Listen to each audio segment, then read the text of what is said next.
शिवनगर गांव उत्तर भारत के एक छोटे से इलाके में बसा हुआ था। यहाँ की मिट्टी उपजाऊ थी, लेकिन किसानों की किस्मत हमेशा मौसम के भरोसे रहती थी। गांव की गलियां संकरी थीं, जहाँ मिट्टी के घरों की दीवारें दरारों से भरी हुई थीं और हर घर की छत पर सूखे घास के ढेर पड़े रहते थे। सर्दियों का मौसम यहाँ खासा कठोर होता था। हवा में ठंडी सिहरन, कोहरे की चादर और रातों में हड्डियां कंपकपाने वाली सर्दी। इसी गांव में रहता था रामलाल, एक मेहनती किसान जिसकी उम्र करीब 40 साल की थी। उसका चेहरा सूरज की तेज धूप और कड़ी मेहनत से झुलसा हुआ था, लेकिन आंखों में एक ईमानदार चमक हमेशा बनी रहती थी।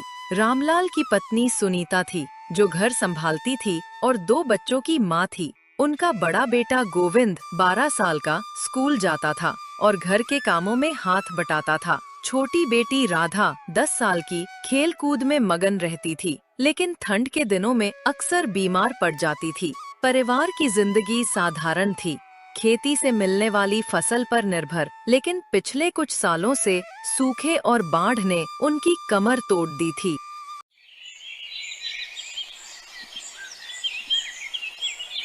एक सर्द सुबह जब कोहरा गांव को अपनी गोद में समेटे हुए था, रामलाल अपने छोटे से घर में बैठा था। हवा में ठंड की सिहरन थी और उसके हाथ में थी चाय की प्याली। तभी दरवाजे पर दस्तक हुई गोविंद दास साहब की।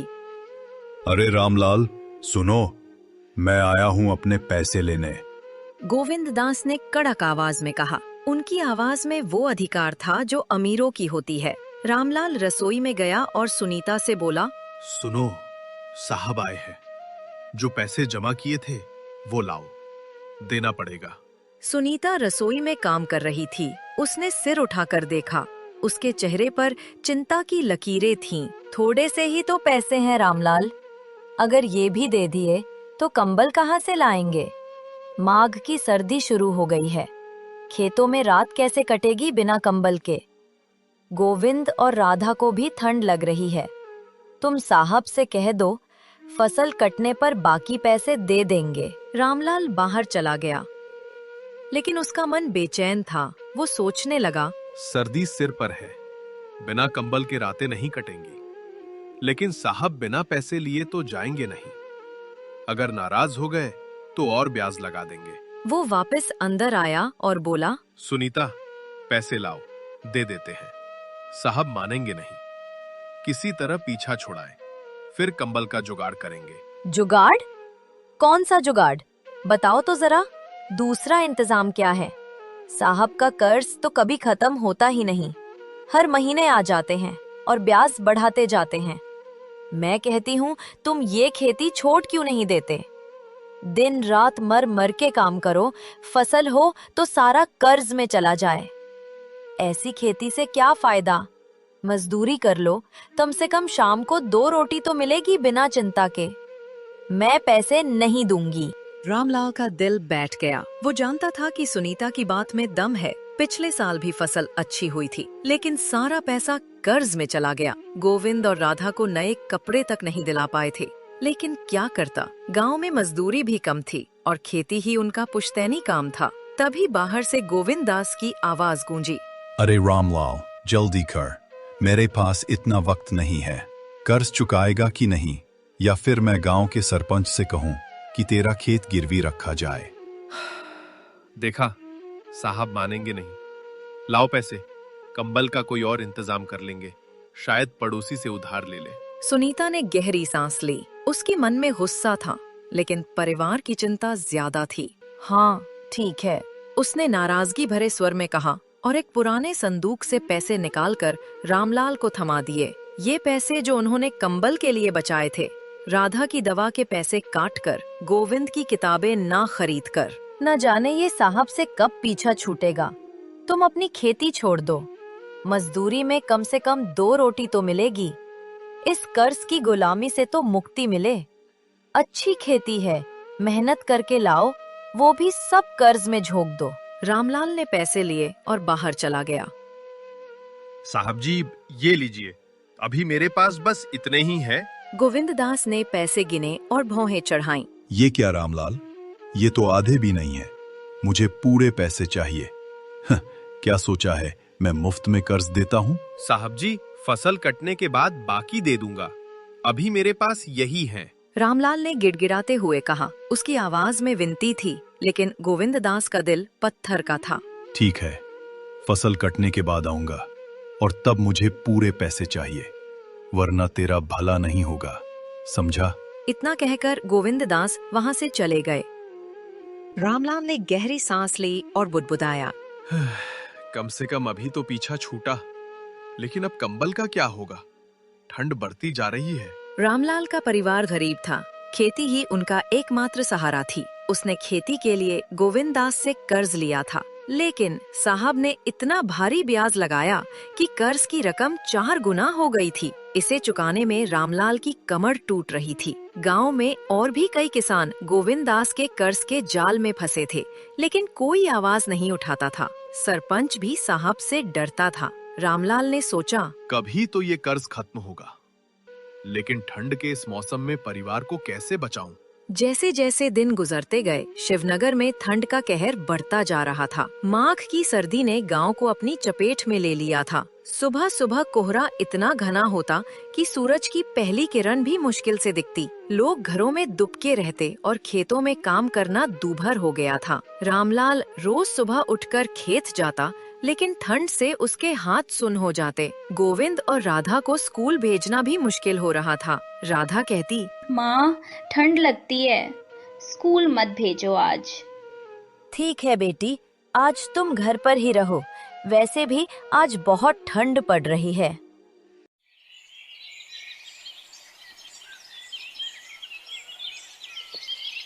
इसी गांव में एक बुजुर्ग विधवा मायाबाई रहती थी। वो अकेली थी, कोई संतान नहीं, कोई सहारा नहीं। मायाबाई की उम्र 70 के करीब थी, लेकिन ठंड में उसका शरीर और भी कमजोर हो जाता था।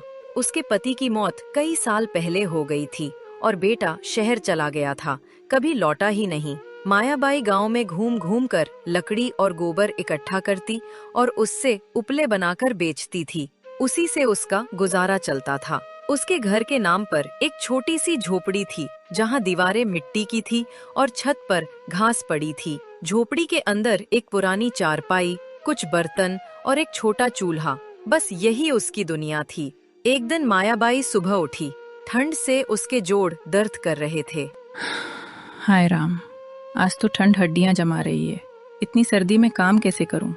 लेकिन ना करूं तो भूखी मर जाऊंगी। वह कांपते हाथों से अपनी पुरानी साड़ी लपेटी और गांव की ओर निकल पड़ी। रास्ते में हवा की ठंडी लहरें उसके शरीर को चीरती जा रही थीं। गांव पहुंचकर वह आवाज लगाने लगी, उपले ले लो, मेरे बनाए उपले, एक में पूरा खाना बन जाएगा। ले लो रे, उपले ले लो। लेकिन ठंड इतनी थी कि लोग घरों से निकल ही नहीं रहे थे। कुछ लोग खिड़कियों से झांकते, लेकिन कोई खरीदने नहीं आता। मायाबाई निराश होकर सोचने लगी, आज तो कोई खरीदने नहीं आया। ठंड भी बहुत है, लगता है खाली हाथ लौटना पड़ेगा। लेकिन घर में तो खाने को कुछ भी नहीं। उपले बिके तो कुछ पैसे आए, वरना खाना कहाँ से आए। पिछले हफ्ते भी 2 दिन भूखी रही हूँ।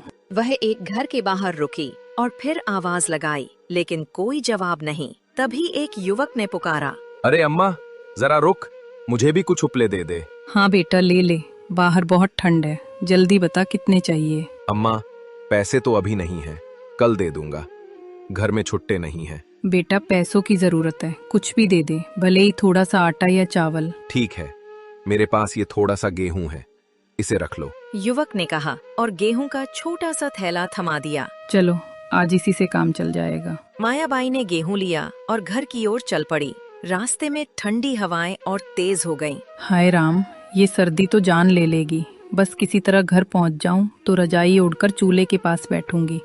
बुढ़ापे में ये ठंड अब सहन नहीं होती। वह कांपते कदमों से आगे बढ़ी। मायाबाई किसी तरह घर पहुंची। झोपड़ी का दरवाजा खोलते ही ठंडी हवा अंदर घुस आई। वह चूल्हे के पास बैठ गई। राम जी, थोड़ी राहत तो मिली। आज तो ऐसा लग रहा था कि प्राण ही निकल जाएंगे। अब ये गेहूं पीसकर रोटी बनाऊंगी, लेकिन हाथ काम नहीं करते। वह चूल्हा जलाने लगी, लेकिन लकड़ियां गीली थीं। धुआं उठा, आंखें जलने लगीं। फिर भी उसने रोटी बनाई और खाई। रात में वह चारपाई पर लेटी, लेकिन नींद नहीं आई। ठंड उसके शरीर में सुइयों की तरह चुभ रही थी।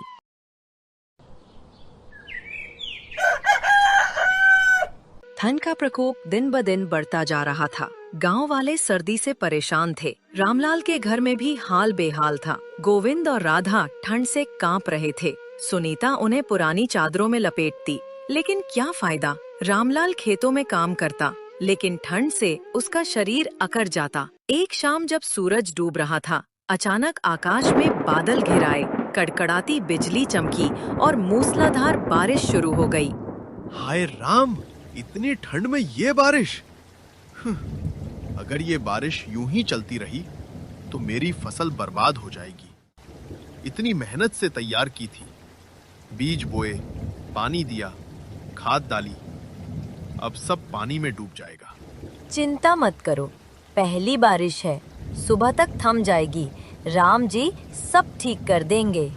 राम करे ऐसा ही हो। रामलाल ने कहा। वो बच्चों के पास बैठ गया। गोविंद बोला, पापा, बाहर बारिश हो रही है, खेतों में पानी भर जाएगा। ठंड बहुत है सुनीता, कोई कंबल हो तो निकालो। कंबल कहाँ से लाऊं? जो पैसे थे वो तो साहब ले गए। अब बस एक पुरानी चादर है जो बच्चों को ओढ़ा दी है। घर में अब कोई कंबल नहीं। देखो, राधा का चेहरा पीला पड़ गया है। हाय राम, ये कैसी मुसीबत! इतनी ठंड में एक कंबल तक नहीं। चलो चूल्हा तो जला दो, कुछ गर्माहट तो मिले। सुनीता ने चूल्हा जलाया।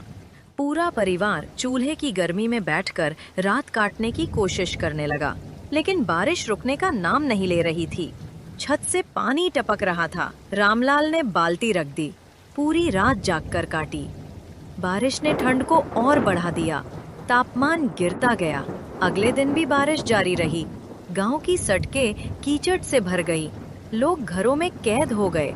रामलाल खिड़की से बाहर देखता, लेकिन कुछ नजर नहीं आता। 3 दिन तक बारिश होती रही। चौथे दिन भी जारी रही।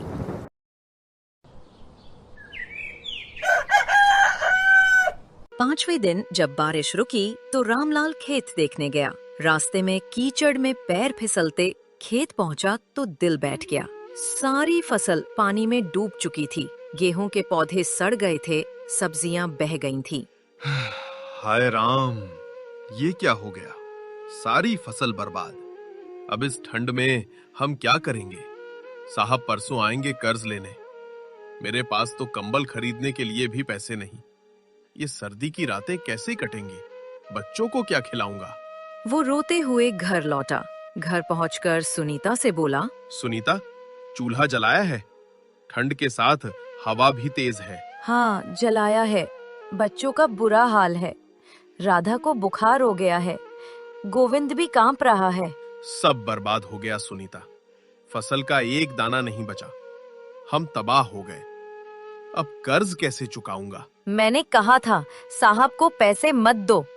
अब बिना कंबल के ये ठंडी रातें कैसे कटेंगी? खिड़की टूटी है, हवा घर में घुस रही है, बच्चे कांप रहे हैं। बस ये चूल्हा ही सहारा है और इसकी लकड़ियां भी खत्म होने वाली हैं। लगता है हम ठंड से मर ही जाएंगे। चिंता मत कर, मैं जंगल से लकड़ियां ले आता हूँ। नहीं, जंगल मत जाओ, ठंड बहुत है। बलराम काका से मदद मांगो, वो सबकी मदद करते हैं। रामलाल बलराम काका के घर जाने लगा। रास्ते में अचानक बर्फबारी शुरू हो गई। सफेद बर्फ की चादर बिछने लगी। हाय राम, ये क्या? बारिश के बाद अब बर्फ? हम गरीबों की जान ही ले लोगे। वह कांपते हुए बलराम काका के घर पहुंचा। काका, कुछ लकड़ियां दे दो। ठंड इतनी है कि जंगल नहीं जा सकता।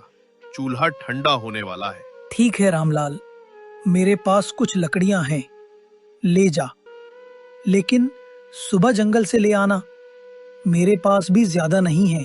रामलाल लकड़ियां लेकर घर पहुंचा।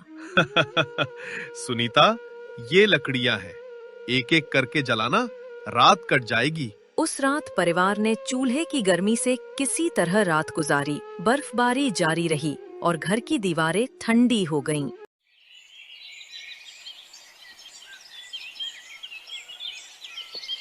अगली सुबह गोविंदास फिर आ धमका। रामलाल, बाहर आ, मेरे कर्ज के बाकी पैसे दे।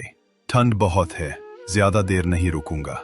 रामलाल बाहर आया। उसका चेहरा पीला था। साहब जी, मेरी फसल बर्बाद हो गई। मेरे पास अब एक पैसा भी नहीं। कुछ दिन की मोहलत दे दीजिए, मजदूरी करके कर्ज चुकाऊंगा। तेरे बहाने नहीं चलेंगे। मुझे मेरे पैसे चाहिए। नहीं दे सकता तो ये घर और खेत मेरा हुआ। अभी निकल जा यहाँ से। साहब जी, रहम कीजिए। इस ठंड में मैं बच्चों और बीवी को कहां ले जाऊं? ये झोपड़ी ही मेरा एकमात्र ठिकाना है। मुझे इससे मतलब नहीं। घर खाली कर। गोविंद दास ने कठोरता से कहा और चले गए। बेचारा रामलाल, सुनीता और उनके बच्चे ठंड में भटकने लगे। बर्फ गिर रही थी, रास्ते फिसलन भरे थे। राधा का बुखार बढ़ रहा था। मुझसे अब और नहीं चला जाता। राधा की तबीयत खराब है। अगर ऐसे ही भटकते रहे तो हम सब मर जाएंगे। दिन ढल रहा था और ठंड बढ़ती जा रही थी। दूर एक पुरानी कुटिया दिखी। सुनीता, वहां एक कुटिया है, चलो वहां पूछते हैं। शायद कोई हमें पनाह दे दे। वे कुटिया के पास पहुँचे। कोई है? इस गरीब की मदद करे। रामलाल ने कई बार पुकारा, लेकिन कोई जवाब नहीं आया। लगता है कोई नहीं है। चलो अंदर देखते हैं। कुटिया में एक चारपाई, कुछ पुराने कपड़े और एक चूल्हा था। हम यहाँ थोड़ी देर रुकते हैं। मालिक आएगा तो अपनी मजबूरी बताएंगे। उन्होंने चूल्हा जलाया और बच्चों को पास बिठाया। गर्माहट से कुछ राहत मिली। चूल्हा ठंडा होने वाला है। कुछ लकड़ियां ले आओ। रामलाल लकड़ियों की तलाश में निकला। थोड़ा आगे बढ़ा ही था कि उसकी नजर एक बूढ़ी औरत पर पड़ी जो ठंड में जमीन पर गिरी थी। वो मायाबाई थी। अम्मा, उठो। क्या हुआ? लगता है ठंड की वजह से बेहोश हो गई। रामलाल ने सोचा और उसे कुटिया में ले आया। सुनीता ने पूछा, ये कौन है? पता नहीं, जमीन पर गिरी थी, ठंड की वजह से बेहोश हो गई। इन्हें चूल्हे के पास लेटाते हैं। थोड़ी देर बाद मायाबाई की आंखें खुली। अरे तुम कौन हो? मैं तो घर जा रही थी, ठंड में चक्कर आ गए और मैं गिर पड़ी। अम्मा, ये आपकी कुटिया है? मैंने आपको बेहोश देखकर यहाँ लाया। हाँ बेटा, ये मेरा घर है, लेकिन तुम लोग यहाँ कैसे? रामलाल ने अपनी सारी व्यथा सुनाई। कर्ज, फसल की बर्बादी, घर से बेदखली। मायाबाई ने गुस्से से कहा, हाय राम, उस जालिम साहब का सत्यानाश हो। बच्चों पर भी तरस नहीं आया। बेटा, उन उपलों को चूल्हे में डाल दे, आग बुझने वाली है। अम्मा, आप चिंता मत करो। जब तक चाहो हम आपके साथ रह सकते हैं। मेरा तो कोई नहीं। अम्मा, ऐसा मत कहो। अब हम आपके साथ हैं। सुनीता ने मायाबाई को पानी पिलाया और बच्चे उनके पास बैठ गए। उस रात वे सब चूल्हे के पास बैठे रहे। मायाबाई ने पुरानी कहानियाँ सुनाई और बच्चों को हंसाया। अगली सुबह हल्की धूप निकली। गांव वाले धूप सेकने बाहर आए। रामलाल ने कहा, देखो अम्मा, इतने दिन बाद धूप निकली। हाँ बेटा, चलो धूप लेते हैं। मायाबाई ने कहा। ठंड कम हुई थी, लेकिन दिल में सुकून था। अम्मा, आज मैं आपके उपले बेच आता हूँ। ठीक है बेटा। रामलाल उपले लेकर गांव में निकला। उपले ले लो, अच्छे उपले, खाना झटपट बनेगा। वो चिल्लाने लगा। लोग आए, उसकी मेहनत देखी और सारे उपले खरीद लिए। रामलाल के हाथ कुछ पैसे आए। उसने मायाबाई के लिए दवा, बच्चों के लिए खाना और थोड़े फल खरीदे। कुटिया में लौटते ही राधा और गोविंद खुशी से उछल पड़े। पापा, खाना लाए। हाँ, आज राम जी ने हमारी सुन ली। बेटा, तेरा दिल सोने का है। गरीब है पर इंसानियत अमीरों से ज्यादा है। रात को सबने मिलकर खिचड़ी बनाई। कुटिया में हंसी गूंज रही थी। मायाबाई भजन गाने लगी। तभी बाहर किसी के कदमों की आहट सुनाई दी। रामलाल बाहर गया। गोविंद दास खड़े थे। उनका चेहरा बदला हुआ था। रामलाल ने निराशा से कहा, साहब जी, अब मेरे पास कुछ नहीं, सब बर्बाद हो गया। रामलाल, मैं लेने नहीं, देने आया हूं। जब तूने मायाबाई और मेरे नौकर श्याम की जान बचाई थी, वो ठंड में गिर पड़ा था और तूने उसे उठाकर अस्पताल पहुंचाया, तब मुझे अपनी गलती समझ आई। मैंने तुझ पर बहुत जुल्म किया। ये ले, तेरे खेत के कागज और कुछ पैसे। अब तुझ पर कोई कर्ज नहीं। साहब जी, आपने तो मेरा संसार लौटा दिया। नहीं रामलाल, तूने मुझे इंसानियत का पाठ पढ़ाया। गोविंद दास ने कहा और चले गए। देखा रामलाल, भगवान देर से सुनता है पर सुनता जरूर है। राम जी ने आज इस कुटिया में उजाला कर दिया। उस दिन से रामलाल का परिवार और मायाबाई एक साथ रहने लगे।